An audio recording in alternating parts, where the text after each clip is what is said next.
bi gauzatxo, jetz poetanak.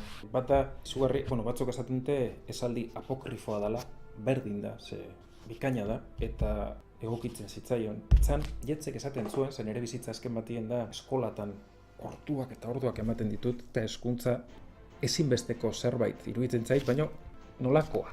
Hori, jetzek esaten zuen, hezkuntza ez da ontzi bat betetzea, sua piztea baizik. Izugarri ederra, bikaine eta aproposa iruditzen zait esaldi hori.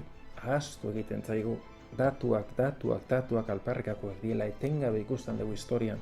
Benetan, erakusten digutena zer dan sortzea, zer dan bizirik egotea, zer dan zientzialari edo poeta izatea da, justu datuei iskin, datuei musin edo datuak gainditzen zituztenak, etengabe zuaren bila ibiltzen zirenak. Hezkuntzan, hain importante iruditzen zait, hoxe, datuak ondo daude. Neri gustatzen zaizkit, beti dauket burua datuz beteta, baino importanteena sua piztea da. Gugan, eta irakasle edo hezitzaile edo izan ezkeo, dudarik gabe ikasleengan.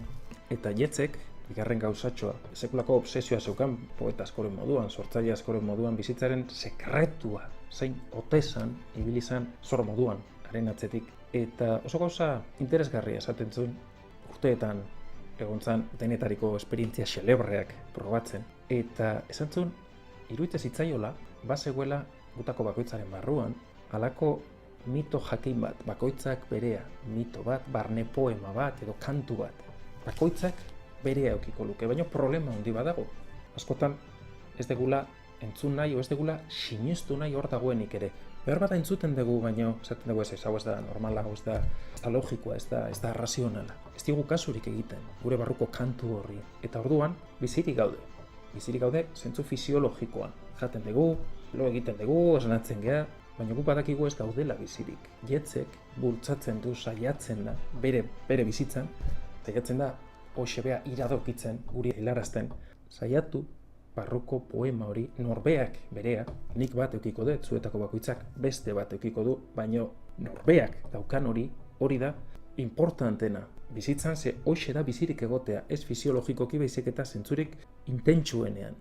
Jetzen irakaspen hori oaztu ezinezkoa iruditzen zait, hezkuntza sua piztea dela, eta batez ere barruko poema hori, barruko kanta, barruko dantza hori, norbeak ezaguten ausartzea, ze hori da pasatzen zaiguna, susmatzen dugu, zenbat aldiz, ispiluaren aurrean, zure barruko ahotsak esaten dizu, hau egin behar dezu, eta zuk badakizu hori dala egin behar dezuna, baina zure barruko poema ari da izketan, baina beldurra, zalantza, eta ez dugu egiten.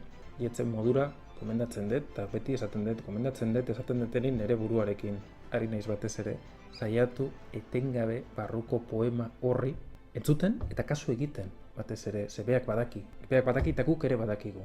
Hau sartu gaitezen poema horrekin dantzatzen.